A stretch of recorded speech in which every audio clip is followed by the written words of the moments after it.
What's up guys, Shawnthebro here, and today we're going to be going over something pretty simple but very fun in the first-person shooter series. So we're going to be going over different hurt boxes or spots where you can hurt the opponent by shooting them. And you can see it's either a body shot or a headshot, and headshots of course will do more damage. In general, I'm going to call it weak points so that you can modify these weak points and put them wherever you want. Say you're fighting a spider or something, maybe the head isn't the weak point but somewhere on their belly or something like that. And so in this case, you can put them wherever you want and change the damage modifier based on what part of them gets hit. Now, in that presentation, they don't look so nice when they have their little spheres and cubes. So let me just show you really quickly with this stuff hidden in game.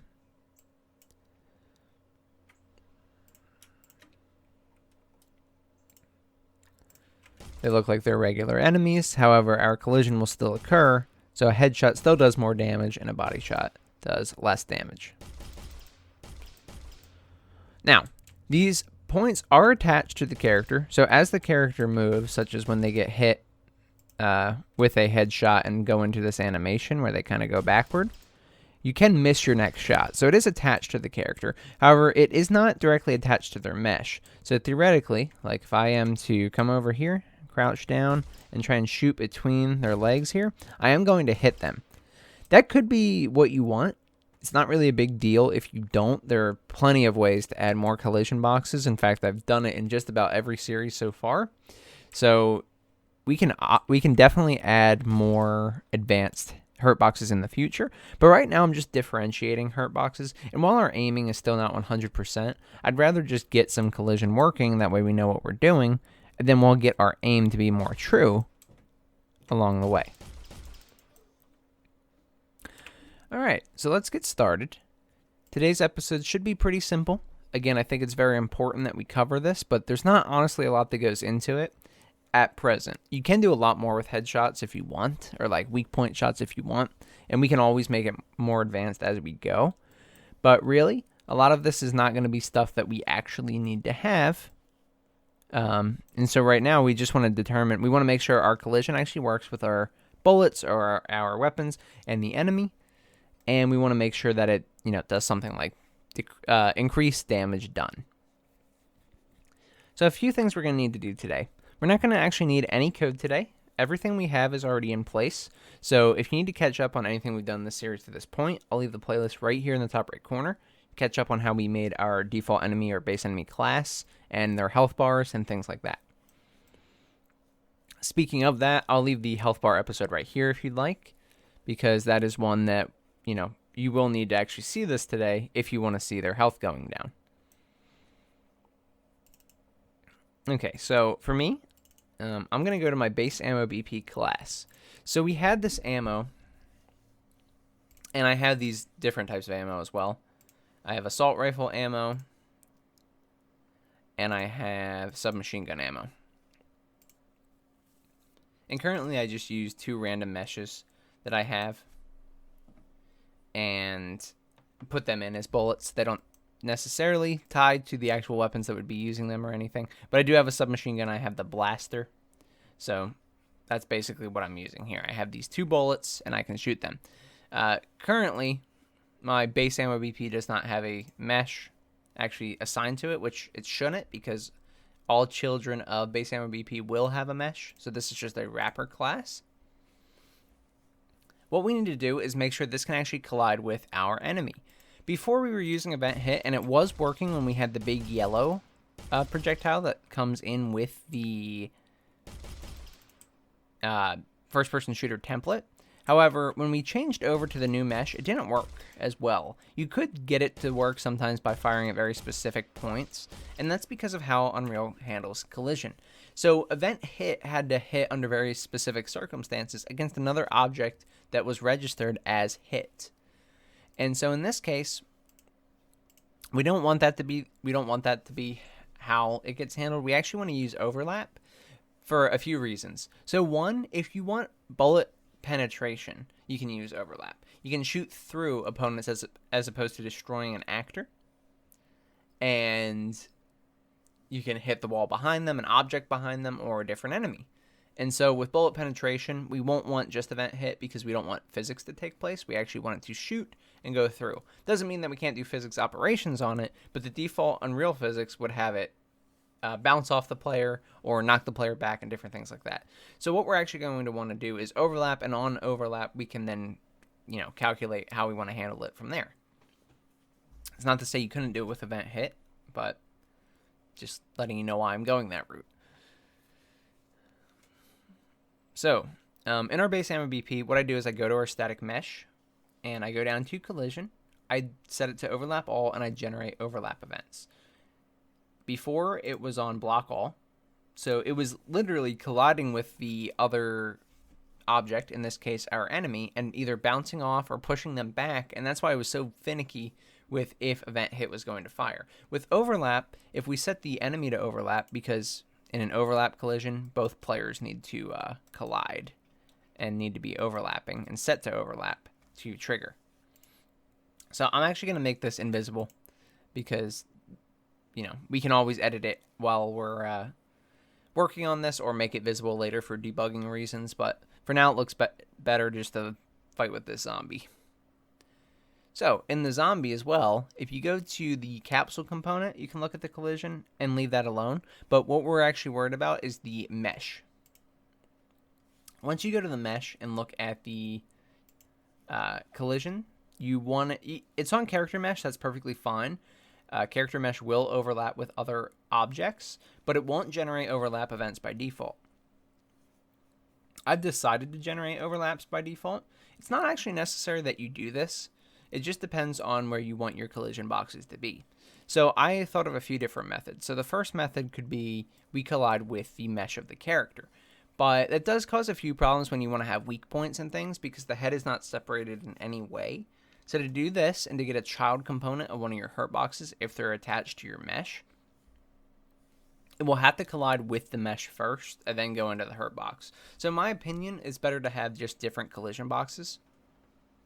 However, it can be done however you'd like. So what we really care about today are these two hurt boxes right here. I have a weak point hurt box and a collision box. And in fact, I'll make them visible again. I know I just made them invisible, but so you can see them. Now these are as basic as it comes. In my other series, I use more advanced hurt boxes. But quite frankly, I'm actually okay with this being a little bit more simple to shoot my opponent. Like, it doesn't necessarily have to go between their legs or anything like that. I'm perfectly fine with it not doing that. However, if you wanted to, you just add more collision boxes and attach them to other parts of the body so that it follows them and leaves gaps in other parts. For now, I'm doing a simple headshot or body shot collision check. So I've added two static mesh components. I've put them as children of my mesh. It's not required that you do this, but by putting them as children, you can easily attach them using these parent sockets, and you don't have to manually go in and attach them in a construction script or something like that. So if you click on your mesh, add component, and get static mesh right here, I got two of them. I called one weak point hurt box. Now this is considered my base enemy BP. As with the base ammo BP, this should be a wrapper class, but currently it's the only enemy I have, so I haven't done that yet, which is why I've called it weak point hurt box. If this is a wrapper class, again, a headshot might not be the weak spot on that character. So I call it weak point, but you could call it, headshot, hurt box, whatever. Then I also have collision box. It's literally as simple as I put a cube and I change the size a bit. I put a narrow capsule and I've changed the size a bit. The only thing you have to know to get this to attach and move with the mesh is, like I said, these sockets here. This will say none initially. Just hit the little search and select one that you want. For the head, I picked head. This is a Mixamo skeleton. And so if you're using Mixamo models, you will have this, but otherwise you may need to use a different bone or a custom socket that you add. And then for this guy, I attached it to the hips. It's pretty good as a rule of thumb. However, as this guy walks, it's going to definitely change a bit. So you're going to want to break this up into more collision boxes for more precise collision. While they're standing there, this is perfectly fine, and perfectly fine as an example. Alright, so let's look at their collision settings as well. So I've made sure they are overlap all and generate overlap events. At this point, You could take off the mesh if you wanted from generate overlap events. Just showing you the different ways you can do it. So if I actually shoot him now, body, whoops, head.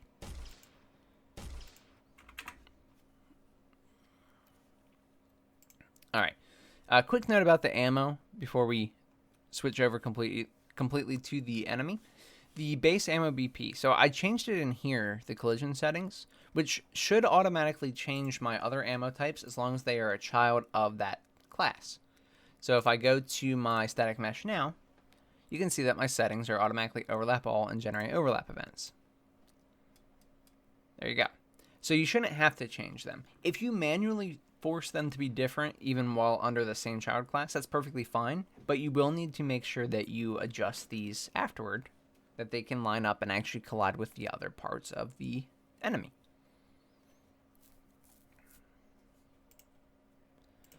Okay, so I'm going to close all the ammo stuff because, quite frankly, that's all I've got. Those are just collision changes. Now, for our actual enemy here, what we need to do is determine if there was a collision between either of these components, and then perform the proper logic. In this case, perform damage. Now, actually, we don't have any sort of damage assigned to weapons. We do have a little bit of logic prepared for damage based on bullets, but really that's not what we plan on doing. The weapon itself should have a base damage, because if you think about it, weapons shoot ammo at different rates, different speeds, whatever. And so even if they use the same ammo, like if you're thinking Apex Legends where you have, light ammo, different weapons do different damage because, again, the way the weapons fire them is different.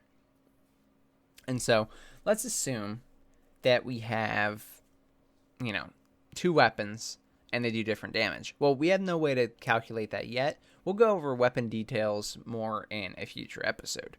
But for now, how we're going to handle this is perform collision checks before we had event hit and we were casting to the base ammo BP. We don't want to do that anymore. You can get rid of that one. What we're going to do now is go to each of our hurt boxes, and you can have more than 2. You could have 20 if you wanted. Again, we are going to get more specific and more precise as the series goes on, so feel free to add more now if you'd like. And then you can add these on component begin overlap events. Okay, and do that for both, for all your hurt boxes, and then perform this logic. You could easily make a function out of this, and we will be. But since my damage is not associated with a weapon or anything currently, you could do weapon and the distance and the drop off and all these different things, armor, helmet. But since it's not currently related to any of that, I'm just doing this logic twice using a different value for each. So in this case, I have my on component begin overlap for collision box and on component begin overlap for my weak point hurt box. I cast the other actor, or the actor that collided with this component, which should be a type of ammo. So cast the base ammo BP. If the cast succeeds, the top node, then we perform our logic. And so I want to take damage for this enemy. So realize I don't drag in the target. It's just self because we are in our base enemy BP. So I just call take damage. Then I pass it the damage. Body shot I count as 0.1. Assume that 1.0 is their maximum health. So this is 10% of their health. A headshot is 30% of their health. I do, in fact, destroy the actor afterward. Again, we don't have to do that. We could, once collision occurs, ignore collision with those two actors, so that bullet can no longer hit that actor, and then it can go through them, and we can go hit an object behind them. In this case, I'm just destroying the actor. Basically, we shoot our opponent, it gets destroyed, and we're done with it.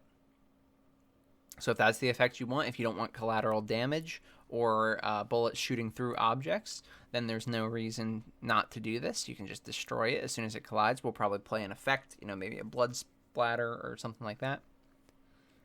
And then I was printing a string just to show that it was the body or the head that was actually colliding with the bullet, just so we know where we hit. But it's not necessary that you do that. Until we get into more advanced collision, I am going to keep this invisible, just so you're aware. But you can leave it or you can make it invisible. It doesn't really matter at this point. And so when we shoot our opponent, body shot or headshot. And if you're quick with it, you know, you can actually hit a shot and then hit a headshot as well when they're over there. So it works fully as intended. And that's about it. I mean, that really is it as far as collision goes. We can obviously make it more precise and make it to where you can actually make a mask that outlines the character. So instead of having like these forced collision boxes, you can have something that literally outlines the character, and that can be your collision box. So it would, you know, make some of these spots able to go through. You have a lot of options here. Now, there's a few other things I want to go over. Very, very simple, but just something that we probably should be covering. So when we do things like reload, we should probably not allow certain things to occur. So we probably don't want to be aiming down aiming down sights and we reload and we're still aiming down sights. That would look bad. So when reloading, I stop aiming down sights, and when reloading, I also stop sprinting. So if we're sprinting, we reload instead. Now I have no transition rule from our sprinting animation to our, our walking animation to reload, so it waits until I stop walking to reload, but that can easily be addressed by adding a transition rule in the AnimBP from walking to reloading. You may want to do some of the other things, such as if you're sprinting and you aim down sights, you don't want to sprint because our gun, or you don't want to be able to aim down sights, or you don't want to be able to sprint because look at how our gun is, you know, the way it's attached, it is kind of off to the side and doesn't look right. So you may want to adjust that. Same way to do that is when you start sprinting, if you start aim down sights or start zoom in, stop sprinting. And I'll show you this. I'm going to do this a little bit more freeform just because this is something that you may have to change to your liking.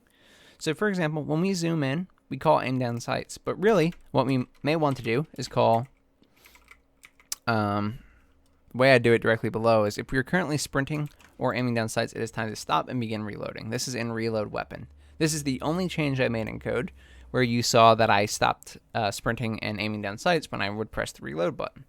It's that simple. We already have these functions made. I'm just calling them. Now let's do it here. Let's do the same thing, really. In zoom in, if we're currently sprinting or, let's say, reloading, it is time to stop and begin aiming down sights. And so we don't want to sprint anymore. And now if we relaunch this, so if I come over here again and play this, specifically what we were able to stop is reloading. I see that the window kind of resized itself a bit when I reopened that. There you go, something like that, so you can see it all. So reloading, we don't have a way to stop currently because it just plays an animation. We'll need to break that up and stop it, but it's definitely something we can do. However, we do have the ability to stop a sprint when we zoom in. See that? And so now we were walking zoomed in as opposed to sprinting. Now, if I do any of these actions again, I'll still be able to do them. So for example, if I am, if I'm running and I aim down sights. Now I'm only walking, which is right, but I can release and press the button again, and it will activate it. So what I mean by that one is when we are sprinting, we also want to make sure that if we call sprint, we stop aiming down sights, so we can do the exact opposite. And so I'm going to copy this again. I'm going to shut this, and let's do it again. When we're sprinting, let's say, so when we're sprinting, we don't want to be able to aim down sights or reload. Again, we don't have a way to actually stop reload currently, so that's fine. We'll leave reload out. But we can do stop sprint. We don't want stop sprinting. We actually want stop.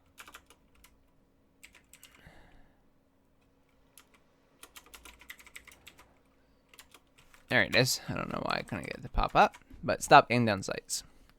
And now if we play this one final time, you should be able to see that if I'm aiming down sights and I sprint, it cancels my aim down sights and goes into sprint. And you can change this as much as you like. Some games do it differently. Some games don't allow you to sprint if you're aiming down sights. They don't cancel it for you. They literally don't allow you to. Some games allow you to sprint and aim down sights. It depends on a lot of different things. So you can see I can sprint, but then it cancels my aim down sights. And then I can go back to aim down sights and it cancels my sprint. So this is the flow that I like to have. Same with reloading. And reloading works for everything, except we shouldn't be able to aim down sights if we're reloading. So same deal there. However, we'll get into more of the reloading stuff later, since we're not close to being done. We also have to have like detachable mags and stuff, because right now we have just a static mesh and no actual object to go with it. So the reload looks pretty bad. Anyway, guys, that's all I got for you, so thank you so much for watching. If you enjoyed, please subscribe. I really appreciate it, and it helps me more than anything else you can do. I want to give a huge shout out to my YouTube membership and Patreon supporters. Thank you guys so much for the love and support on this channel. It really helps me continue to make these videos every single week, and I really appreciate it.